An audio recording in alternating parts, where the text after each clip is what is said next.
Ljómskálan hún stóð með ljósa lokka, með líflegt bros og fagur rauða vanga. Í skugga sýndu augun yndisþokka, áfram veginn þráði hún að ganga. Hún orðum skáldsins hug og hjarta veitti, hómið læddist undan faldi skýja, en votum strætum brosið hennar breytti.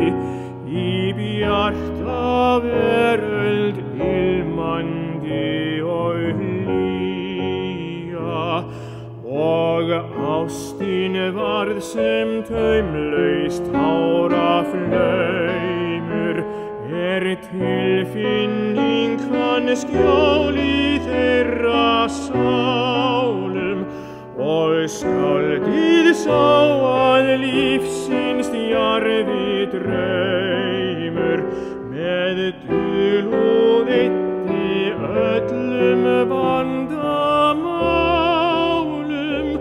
Á móti farsæld votust rætin virtust, með vonar glætu sálir þeirra teyma. Það var ágústnótt að englar birtust, og ortu ljóð sem hjörtun fá